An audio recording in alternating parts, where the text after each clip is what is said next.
Algunas escenas de este programa han sido recreadas.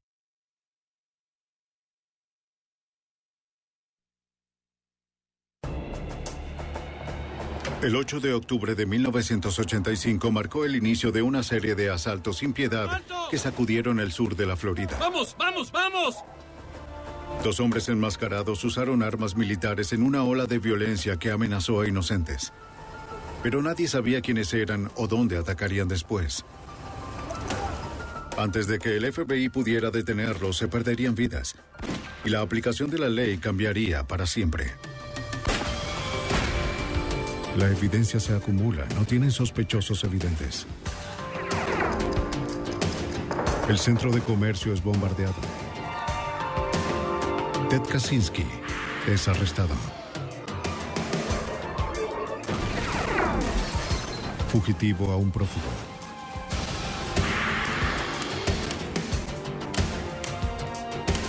Los archivos del FBI. En Miami, una banda de ladrones atacó bancos y vehículos blindados. Llevaban armas de asalto y no temieron usarlas. Asaltaban a plena luz y hasta 2 veces por día. Por un tiempo parecieron indetenibles. Soy Jim Castro, exdirector del FBI en Nueva York. Para detener a estos criminales se necesitaba cautela, ingenio y tal vez un poco de suerte. Nadie imaginó que sería uno de los capítulos más sangrientos en la historia del FBI. Fuego Cruzado. Miami, Florida, 1985. Para los agentes del FBI parecía una ciudad bajo asedio. Cada semana había de 3 a 5 robos de banco. Secuestros, tráfico de drogas y tiroteos ocurrían todos los días. Pero cuando parecía que las cosas no podían empeorar, una nueva clase de delincuentes atacó las calles y llevó a Miami de una oleada de crimen a una guerra.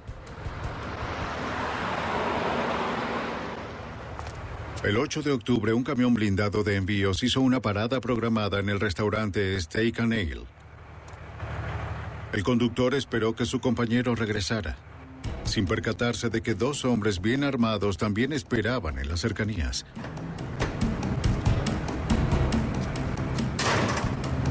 Mientras el guardia se acercaba a la parte trasera del vehículo, los hombres armados avanzaron con precisión al estilo militar. ¡Levanta las manos!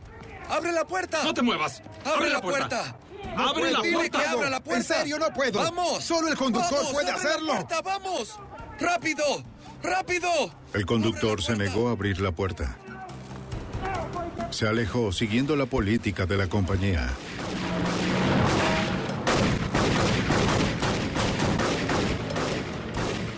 Los sujetos se retiraron a un auto de escape e intentaron camuflar su huida con una granada de humo de fabricación militar. La Policía Metropolitana del Condado de Dade y el FBI acudieron a la escena. Los robos de bancos y autos blindados están dentro de la jurisdicción del FBI. El supervisor de la Unidad de Crímenes Violentos del FBI en Miami era el agente especial Gordon McNeil. No había ninguna pista sobre quiénes eran estos individuos. No teníamos idea en absoluto. No había dónde ir. Nadie los vio sin las capuchas negras sobre sus rostros. También ellos llevaban guantes en ambas manos. ¿Con permiso? La única información que dieron los testigos fue el número de la matrícula del vehículo de escape. Los agentes cotejaron el número y supieron que el auto había sido robado un mes antes. Pero la pista resultó un callejón sin salida. Los ladrones escaparon con solo $2,800. Pero el uso de armas militares y las tácticas de comando convencieron al agente McNeil de que era probable que volvieran a atacar en Miami de nuevo.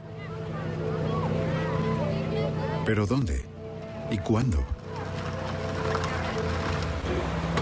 La respuesta llegó solo 8 días después.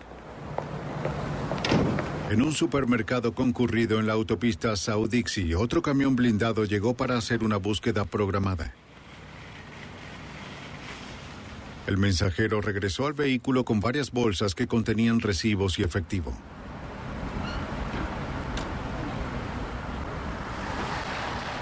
Nunca vio el auto que vino desde la esquina.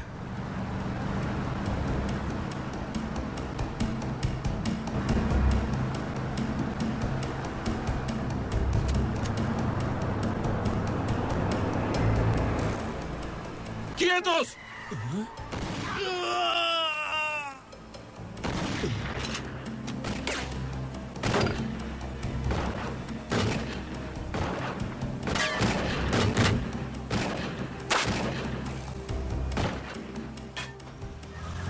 Los ladrones escaparon con las manos vacías.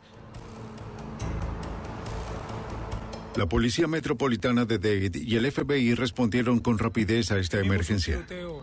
6 Adam 31 297. Estaba claro que estos hombres no tenían miedo de usar su fuerza mortífera.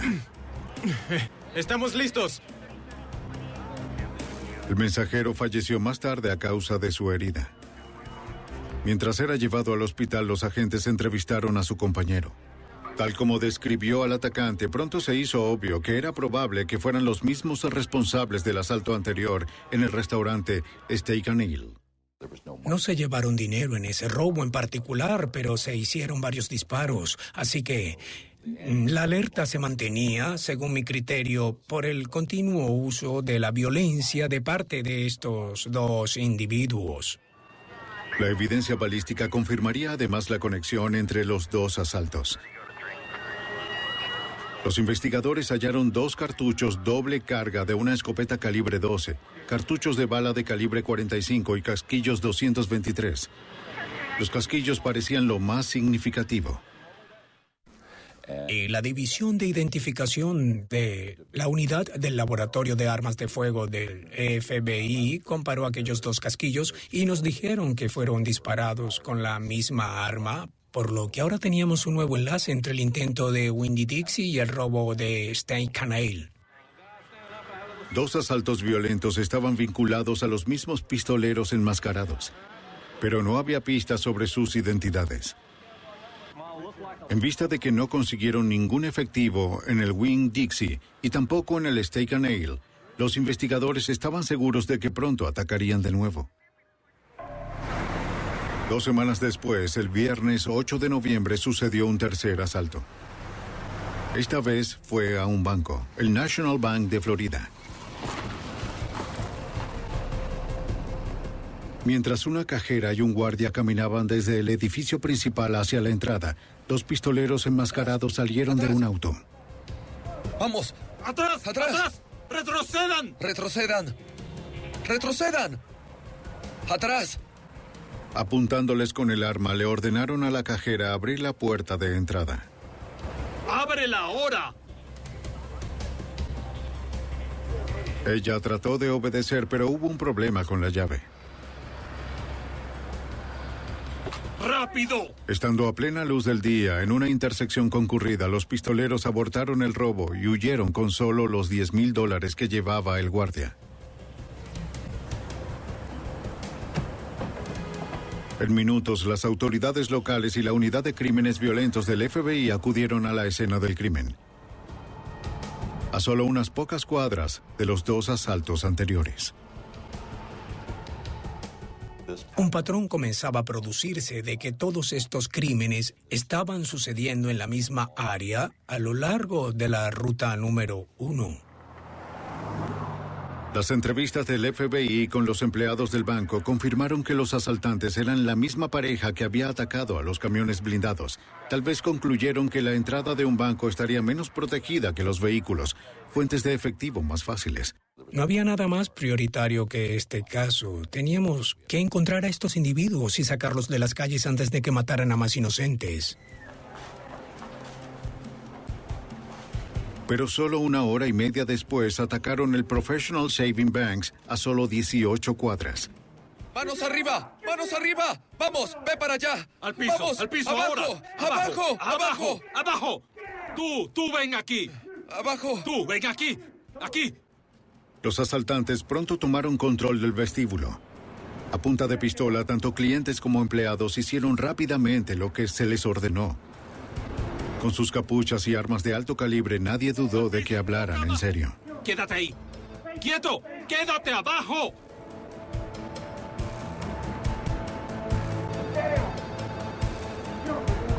¡Boca abajo! ¡Vamos! Esta vez se llevaron el botín. ¡Boca abajo! ¡Vamos! Escaparon con más de $41,000, entregados más temprano por la Wells Fargo. Huyeron esta vez en otro vehículo, un Chevy Monte Carlo. Los testigos tenían poco que decirle a los agentes. Los asaltantes entraron rápido y los obligaron a acostarse en el piso, desde donde no podían ver lo que pasaba. Venga por aquí. Pero como los hombres habían entrado en el banco en esta ocasión, tal vez las cámaras de seguridad los habían captado. Los agentes pronto se decepcionaron al enterarse de que las cámaras tuvieron un desperfecto y no grabaron nada. Era el cuarto asalto en 6 semanas. Los asaltantes bien armados estaban saqueando bancos y camiones blindados a plena luz del día. Correcto. Los testigos en estos casos indicaron que estas personas parecían verdaderos profesionales por la manera de caminar, la manera de hablar, la forma en que llevaban las armas. Y así lo creí hasta que descubrimos quiénes eran ellos. Qué bien. ¿Podríamos realmente estar enfrentándonos a oficiales de policía o militares en retiro muy reciente? ¡Punto! ¡Punto! Con criminales violentos como estos en las calles, los agentes afinaron sus habilidades en el campo de tiro. Hey, John, ¿qué es lo que saben de esto? Trabajaron en el caso sin descanso, intercambiando cualquier ligera pista que tenían. Esto es lo que hemos descubierto hasta ¿Has ahora. escuchado algo de otros agentes? Pero no hubo resultado. Muy bien. Pasaron 2 meses sin un nuevo robo y aún no había pistas.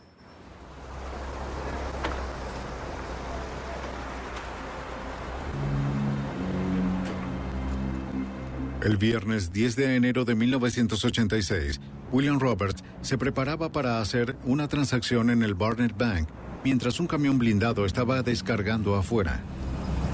Apartó la mirada de su chequera y vio como 2 asaltantes enmascarados le dispararon al guardia. Mientras estaba tendido en el piso, uno de los pistoleros le disparó 2 veces más.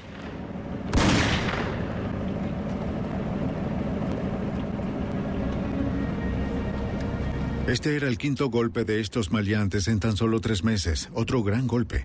Huyeron con $54,000.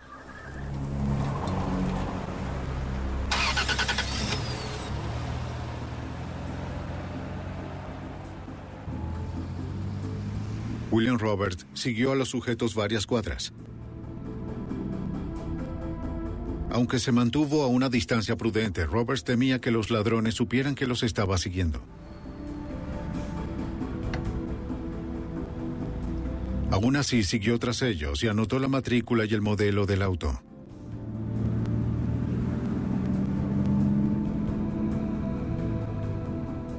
Lo siguió hasta un estacionamiento donde se pararon al lado de una pick-up blanca.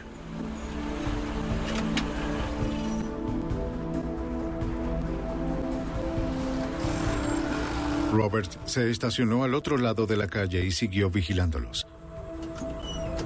Anotó la marca y el modelo de la pick-up, pero no logró ver la matrícula.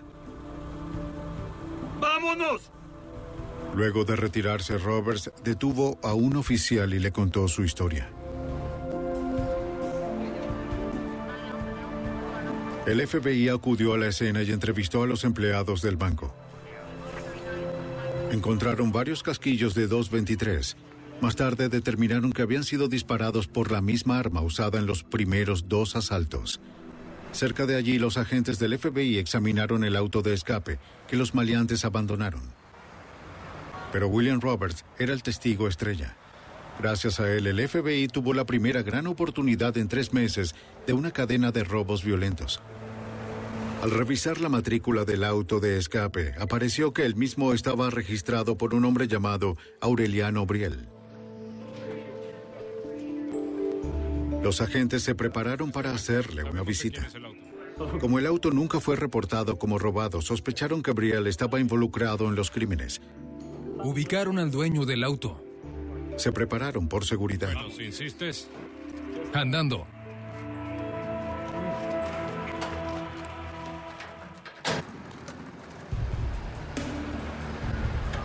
En Miami, el FBI estaba tras la pista de 2 pistoleros enmascarados que robaron camiones blindados y bancos, dejando 2 guardias muertos. Los agentes ya tenían localizado al dueño registrado de uno de los autos de escape. El 14 de enero, el agente especial Mireles y un compañero llegaron a la casa de Aureliano Briel, el dueño registrado del vehículo. Una mujer abrió la puerta. Hola, con permiso. El agente especial Mireles ahora trabaja encubierto y lleva una capucha para proteger su identidad. Me preguntó si estaba ahí por su hijo. Respondí que sí, que en efecto así era. Dijo, mi hijo Emilio está desaparecido. ¿Saben dónde está? Sí. El esposo de la señora Briel vino a la puerta e invitó a los agentes a entrar en la casa. El señor Briel explicó que su hijo había desaparecido 3 meses antes con el auto familiar, que tomó prestado para hacer tiro al blanco en los Everglades. Sí, iba a ser... Los Briel lo reportaron como persona desaparecida, pero no tuvieron respuesta. Pero no hemos sabido más nada. Esperaban que los agentes trajeran noticias de su hijo. ¿Dijo a dónde iba? No. Pero tanto la pareja como los agentes quedarían ¿Tenía decepcionados. tiempo sin ir? Algo así. El FBI no sabía nada del paradero del joven. ¿Con quién trabaja ahora? Y a medida que progresó la entrevista, el agente Mireles se convenció de que los Briel no sabían nada de los robos. Y cuando se fue, se llevó... La conclusión fue que la familia Briel no estaba involucrada, eran víctimas. Su auto fue robado y su hijo desaparecido. ¿Cómo estás? El departamento de la policía de Dade procesó el auto de los Briel bajo observación de los agentes del FBI. Pero los técnicos no hallaron huellas dactilares o algo parecido para avanzar en el caso. Los siguientes 2 meses fueron tranquilos, de nuevo, pero los ladrones continuaban en libertad. Los agentes trabajaron en otros casos mientras seguían explorando cada posible fuente de pistas. Luego, el 14 de marzo, el agente especial Ben Grogan le habló al escéptico agente Mireles sobre un artículo que creía que estaba relacionado con el caso. El artículo reportaba el intento de homicidio de un hombre llamado José Collazo 2 días antes. Te garantizo que ese es el auto. 2 hombres le dispararon a Collazo varias veces. Te lo garantizo, lo sé. Luego le robaron su arma y su auto, un Chevy Monte Carlo negro de 1982. ¿Qué tienes? Grogan aseguró que el vehículo sería el próximo auto de escape de los ladrones. Aunque parecía que algunos agentes pensaban que solo era una corazonada, respetaban a Grogan. Me dispararon 4 veces, en el brazo y en el rostro. A sus 53 años, era un agente de carrera con 25 años de experiencia, con un periodo como líder de un equipo SWAT. Se levantó, caminó más de 2 kilómetros hasta una Sus tienda de colegas lo víveres. llamaban el Llamó por doctor, teléfono. ¿Era Collazo? porque podía hacer trabajos que nadie más podía. ¿Qué es lo que piensas? Tenemos las Así que aceptaron su corazonada. Lo haremos. Buen trabajo. Estos 2 hombres Grogan y otro agente visitaron a Collazo en el hospital. fueron 2 hombres blancos. Collazo estaba en malas condiciones, con heridas en un lado de su cabeza, su brazo y espalda. Pero se las arregló para narrar la historia de su pesadilla en los Everglades. Y los llamaron. Collazo había ido a un sendero recreacional cerca de un lago, donde los dueños de armas suelen practicar tiro al blanco. Estaba disparando su .22 cuando 2 hombres se estacionaron a su lado. ¿Cómo está?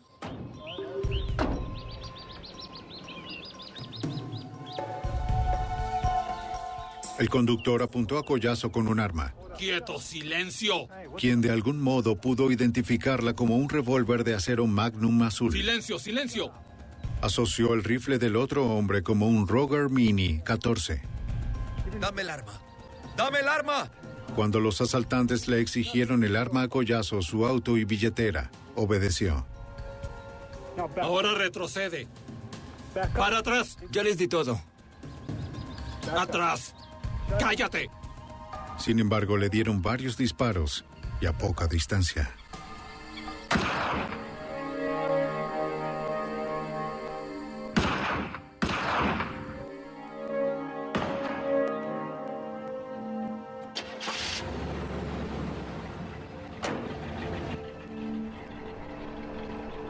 Luego se marcharon llevándose el Monte Carlo de Collazo y la pick-up F-150.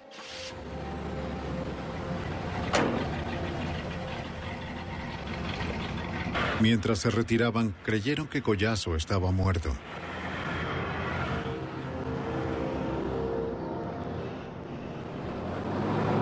Él esperó hasta que sus agresores se fueran. Entonces reuniría la poca fuerza que tenía para sobrevivir. Collazo tuvo que decidir entre intentar vivir o morir. Dijo que escogió intentar vivir. Así que se levantó y caminó casi 2 kilómetros luego de recibir 3 disparos para buscar ayuda. Descuide, se va a recuperar pronto. Encontrar a Collazo fue el mejor avance del caso hasta el momento. Dio la única pista que ningún otro testigo hasta el momento pudo dar: una descripción de los rostros de los sospechosos. No llevaba máscara cuando lo asaltaron. Usando la descripción de Collazo, una artista de la policía del condado de Dade hizo bocetos de sus agresores.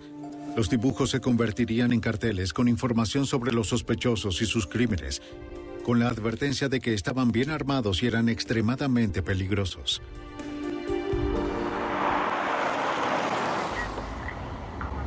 El agente especial retirado John Hanlon, un veterano con 22 años en el FBI para entonces asignado a la unidad de crímenes violentos, recuerda lo que Collazo dijo. Collazo pudo dar una descripción de los individuos. Nos habló de la pick-up blanca. Le dispararon en la misma área en la que pensábamos que había desaparecido Emilio Briel. En los días siguientes, los agentes incrementaron sus esfuerzos. Realizaron una matriz de búsqueda de las calles que cruzan la autopista South Dixie, en las cercanías de los robos de banco. Reunimos a los agentes. Luego de decirles lo que tenía en mente, me miraron como si estuviera muy loco, pero dije, quiero que revisen entre la calle 88 en la autopista South Dixie y la calle 185 y regresen con todos los números de matrícula de pick-ups Ford F-150 blancas. Algo me decía que tal vez, quién sabe, estábamos echándolo a la suerte. ¿Qué sería 1 en 1 millón? ¿1 en 10 millones? No lo sé, pero regresaron con los números de las matrículas de 10 camionetas de ese mismo modelo. La revisión por computadora de las matrículas revelaría los nombres de los propietarios. Los agentes entonces solicitarían las fotos de las licencias de conducir al Departamento de Vehículos Motorizados. Tal vez si Collazo veía las fotos, podría identificar al dueño. Pero en 1986 la tecnología era lenta, y antes de que las fotos llegaran del DVM, los robos comenzaron de nuevo. El miércoles 19 de marzo, solo una semana después del asalto a Collazo. ¡Levanta las manos! ¡Voltéate! ¡Acuéstate abajo! ¡Abajo! ¡Al piso! ¡Abajo! ¡Sal de ahí! ¡Vamos! Los ladrones atacaron otro banco en la autopista South Dixie. ¡Acuéstate! ¡Vamos, acuéstate! ¡Dame la bolsa! ¡Dame la bolsa! Era su 6º golpe en 5 meses. ¡Dame el dinero! ¡Baja la cara! ¡Cállate! Uno mantenía a raya a los aterrados clientes. El otro le exigió el dinero a la cajera. ¡Abajo todos! ¡No se muevan! ¡No miren arriba! ¡No se muevan! Los sujetos escaparon con más de $8,000 en efectivo.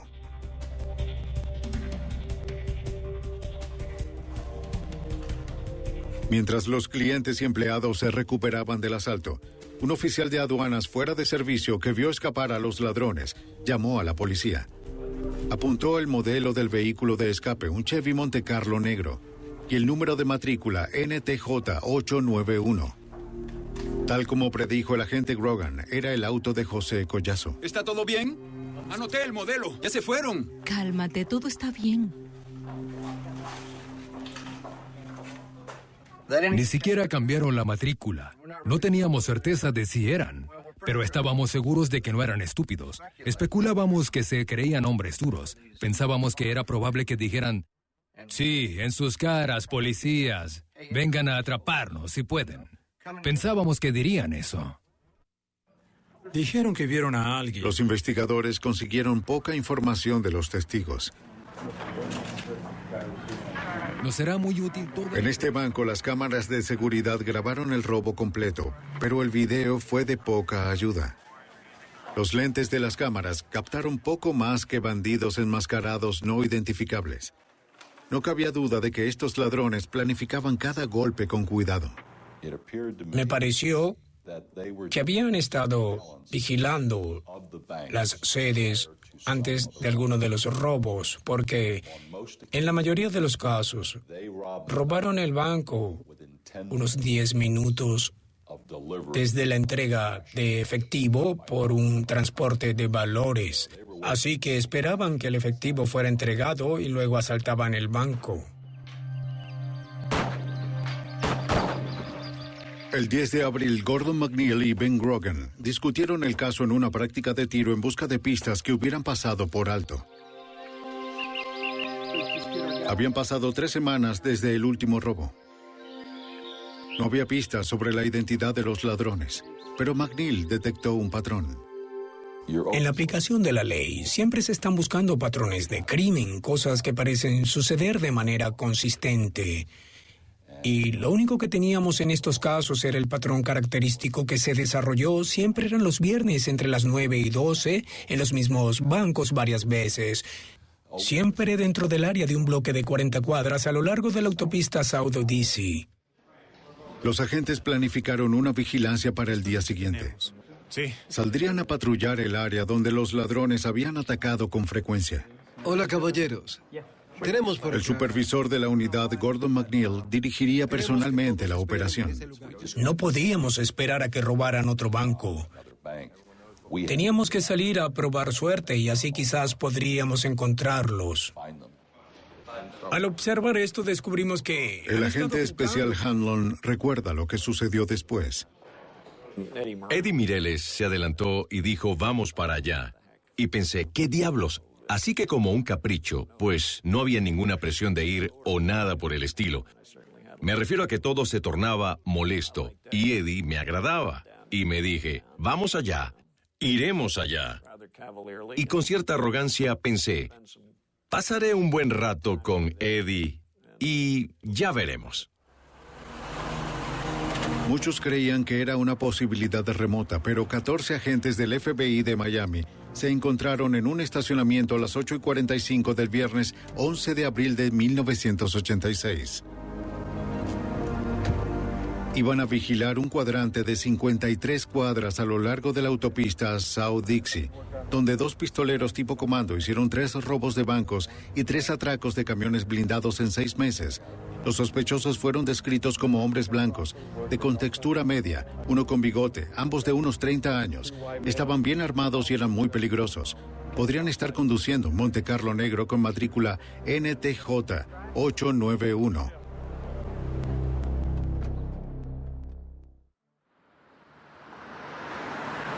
Después de una oleada de robos que había durado 6 meses, agentes del FBI de Miami fueron a la ofensiva en busca de 2 asesinos que tal vez conducían un Monte Carlo negro. Se encontraron para patrullar un área en la que 2 ladrones armados habían usado tácticas militares para atacar camiones blindados y bancos. Todo estaría concentrado a lo largo del tramo de la autopista South Dixie.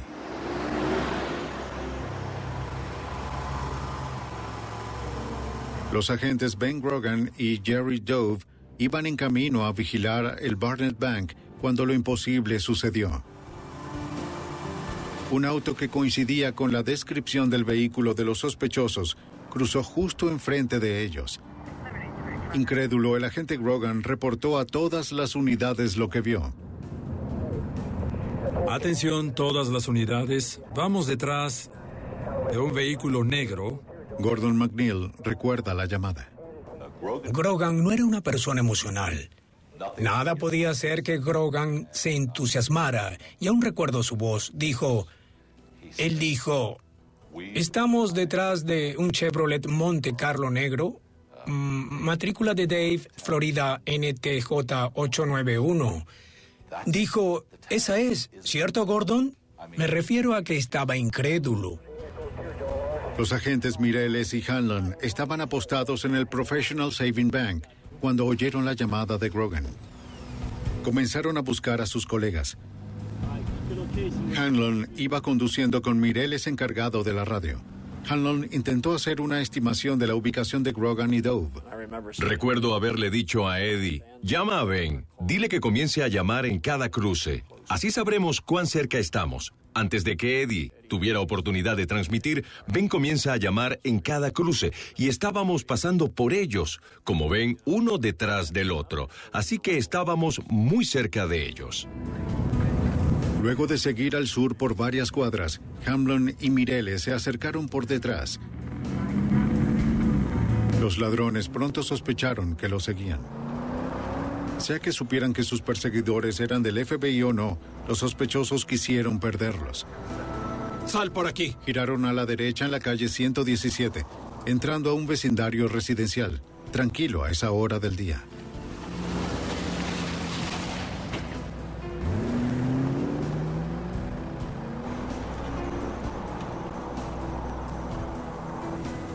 ¿Aún nos siguen? Siguen detrás de nosotros. Ahí vienen.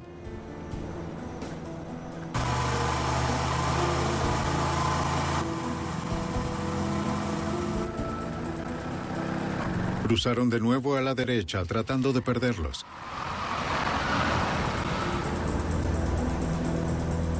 Pero los agentes continuaron, haciendo tiempo, según recuerda el agente Mireles. Esperábamos todas las unidades del FBI que fueran posibles. También reaccionábamos a lo que los sospechosos harían. No tenían prisa. Cruzaron en la calle 120. Redujeron la velocidad.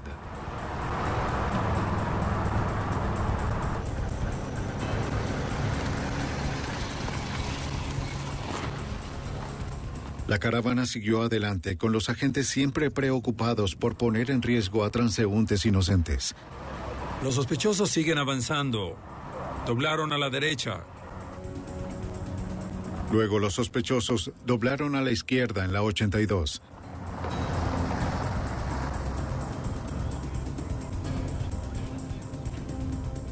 Parecía que regresaban a la transitada autopista, donde civiles estarían en riesgo si la confrontación se tornaba violenta.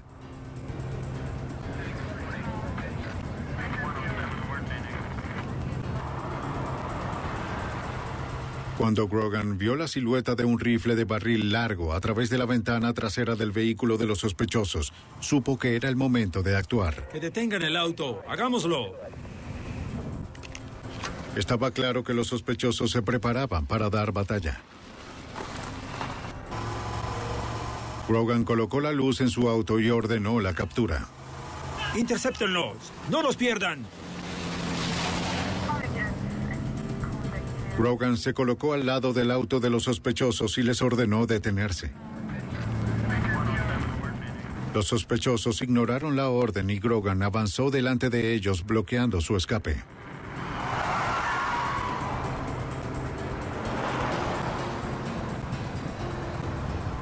Hanlon y Mireles avanzaron para detenerlos. ¡Suelte el arma! ¡Suelte el arma! Lo visto dejó una impresión imborrable en el agente veterano John Hanlon. Nunca olvidaré el rostro del sujeto. Me refiero a que podría reconocerlo hoy. Lucía como el básico hombre malo del oeste. Se veía muy, muy determinado. Parecía que los sospechosos estaban tan desesperados por prevalecer como los agentes por perseguirlos. Dos fugitivos fuertemente armados ignoraron las órdenes del FBI de detener el vehículo. Los agentes especiales ahora trataban de forzarlos a entregarse. El último en alcanzar el grupo fue el agente Richard Manausi. Al colocarse detrás del auto de los sospechosos, vio que uno de los pistoleros apuntaba a Mireles y a Hanlon. Manausi embistió por detrás del auto de los fugitivos.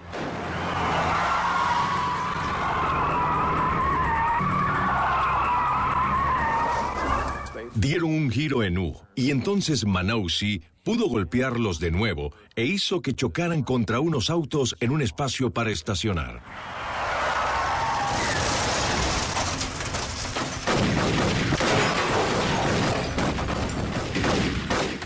El pasajero abrió fuego con un rifle de asalto Mini 14. Desarmado, el agente Manautzi gateó para cubrirse. El agente McNeil llegó segundos más tarde disparando a corta distancia.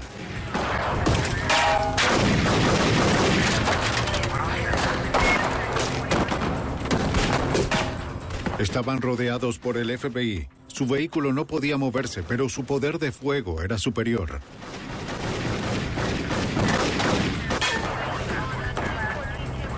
Y se negaron a rendirse.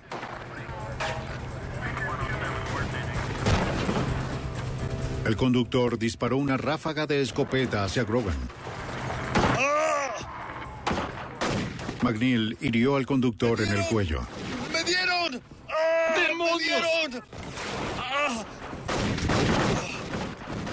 Pero la semiautomática continuó disparando, hasta que una bala alcanzó a McNeil en la mano. Mireles y Hamblin avanzaron para cubrirlo. La .38 de Hamblin tenía 5 balas. La Mini 14 tiene 30 balas en el cargador. Y una de ellas hirió al agente Mireles.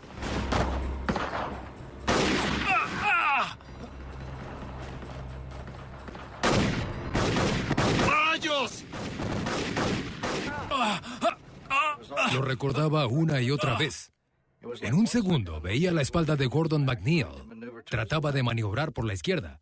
En el siguiente veía el cielo azul. Miré mi brazo izquierdo, pero estaba completamente destrozado. Fue como un arrollamiento.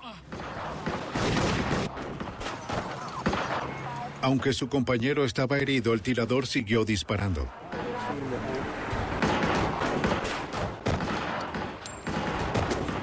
Pero cuando trató de escapar por la ventana, Jerry Dove lo hirió en el pecho con su 9 milímetros. Pero para su sorpresa, el sujeto le disparó a McNeil en el cuello. No podía mover la parte superior del cuerpo, no podía mover mi brazo ni mis piernas, así que asumí que estaba paralizado por completo. Otros 2 agentes del FBI llegaron y se unieron al tiroteo.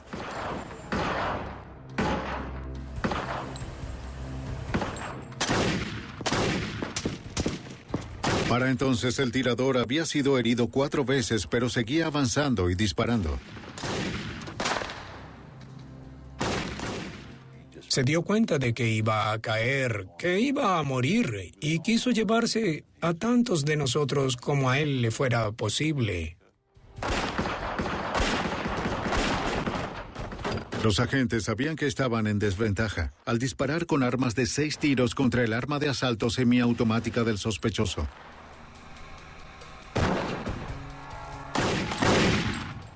Dove y Grogan se vieron obligados a retirarse detrás de su auto para recargar. Hamblin también recargó, pero el tirador siguió avanzando.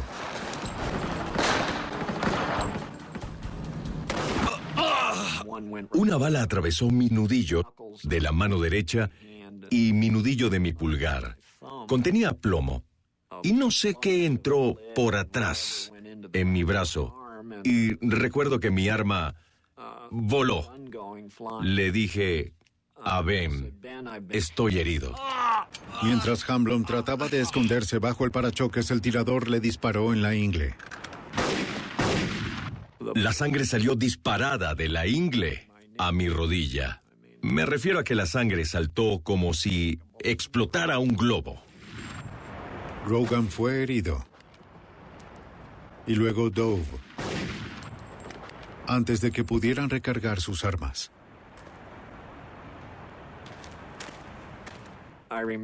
Recuerdo que Ben dijo, ¡oh Dios! ¡Dios mío!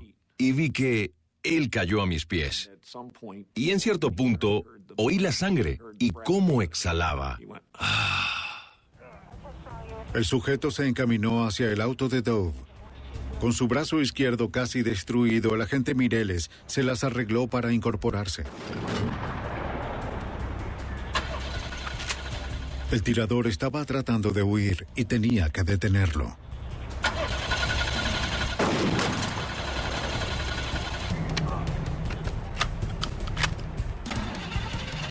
Mortalmente herido, el segundo sospechoso de alguna forma se arrastró fuera de su auto y se unió a su compañero. Si el auto encendía, solo podrían ir en reversa y pasar sobre los agentes caídos. Finalmente me enojé. En mi interior sabía que iba a morir. Mi único pensamiento era, si voy a morir, me llevaré a estos sujetos. Voy a asegurarme de que estén muertos.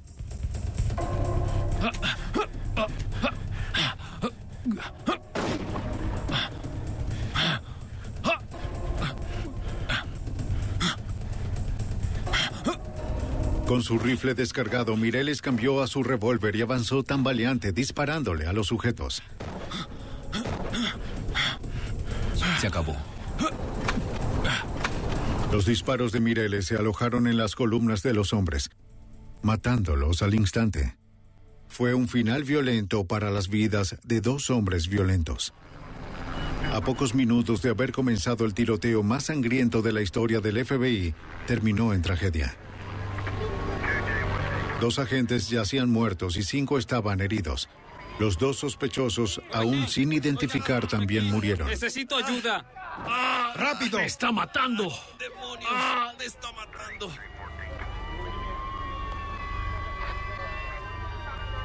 Está bien. El agente Jerry Dove yace muerto. A la edad de 30 años había obtenido su título de abogado y logró su sueño de unirse al FBI. Quería hacer la diferencia y dio su vida en el intento. Ok. Su compañero Ben Grogan también falleció en el tiroteo. Estaba a 1 año de su retiro, cuando su esposa podría por fin dejar de preocuparse por la carrera peligrosa de su esposo. Los técnicos forenses llegaron al lugar. El sargento de homicidios de la policía del condado de Dade, David Rivers, también estuvo allí. Tenía la tarea titánica de reconstruir 5 minutos de terror viviente. Le tomaría semanas. Teníamos que averiguar lo sucedido, y eso se logra de varias maneras. Obviamente se habla con los agentes involucrados y podrán decir lo que hizo cada uno de manera individual. Y luego parte de ello es tomar esas declaraciones diferentes sobre lo que hizo cada uno y compararlo con la evidencia física, las heridas en el cuerpo, los orificios de bala en los autos, dónde estaban las armas, dónde estaban los autos, y hacer la reconstrucción para asegurar que todo fue bien interpretado. Los técnicos recuperaron 143 balas disparadas por las armas de los fugitivos. Las preguntas que incomodaron a los agentes por tanto tiempo por fin fueron respondidas. El rifle Ruger Mini 14 usado para matar a los agentes Grogan y Dove coincidió con las 223 balas halladas en algunas de las escenas de robos a camiones blindados y bancos. De hecho, el laboratorio criminal del FBI podría vincular por vía forense a los asesinos con varios de los asaltos previos. Y por las huellas dactilares, los agentes pronto identificaron a los sujetos como Michael Lee Platt, de 32 años de edad, y William Russell Matix, de 34. Pero quedaba una pregunta. ¿Qué clase de hombres causaría esta destrucción y por qué? Los agentes no podían estar más sorprendidos por lo que supieron de los vecinos y amigos de los asesinos. En lugar de una vida al margen de la ley, preparados para la última confrontación, Platt y Matix eran conocidos como hombres tranquilos de familia. Las fotos mostraban a sus familias descansando juntas. Platt tenía esposa y 3 hijos. Matix era padre soltero. Eran socios en un negocio de paisajismo. Pero una nueva investigación dio con la mentira de su doble vida. En un cobertizo, los agentes hallaron armas y municiones, incluyendo el .22 que Platt y Matix habían robado a José Collazo cuando trataron de matarlo en los Everglades. Los agentes también descubrirían evidencia de un extraño pacto de asesinato en el que los hombres podrían haber asesinado a las anteriores esposas de cada uno. Nadie había sido acusado en los dos casos, pero ahora serían reabiertos.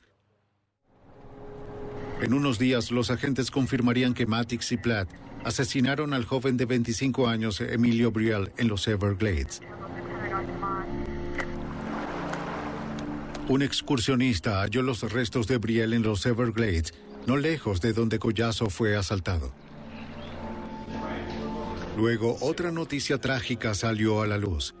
Dijeron que querían hacerte una entrevista. El agente especial Steve Warner recibió un paquete del Departamento de Vehículos Motorizados de Florida.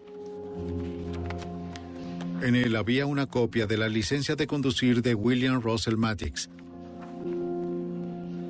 Era el dueño de una de las pickups blancas Ford 150 que los agentes habían localizado unas semanas antes.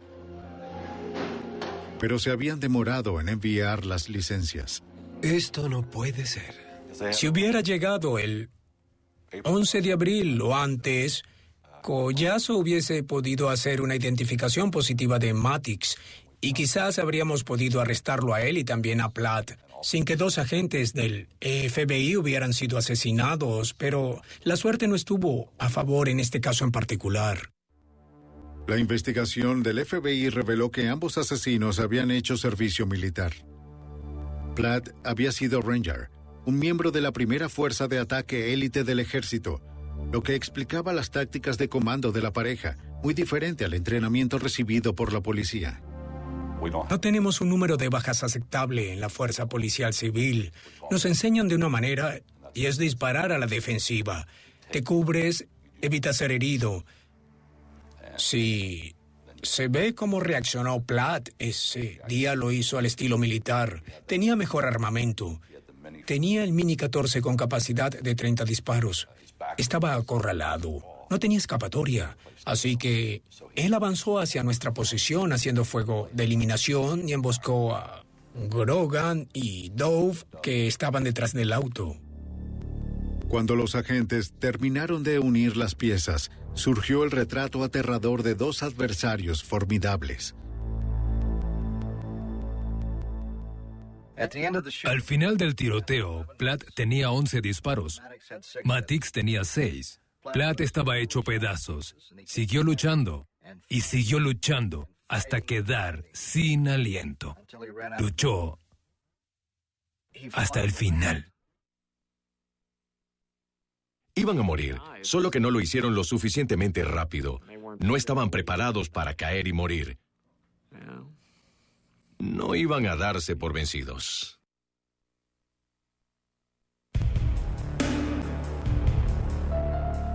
A raíz de esta tragedia vinieron algunos cambios positivos que han mejorado la seguridad de todos en la fuerza policial. Los agentes y oficiales ahora portan armas más poderosas y su entrenamiento los prepara mejor para confrontaciones violentas, como la del 11 de abril de 1986. Mientras cientos lloraron la muerte de dos dedicados y abnegados agentes del FBI, quienes estaban en la fuerza policial buscaron un significado a los eventos de esa mañana de abril.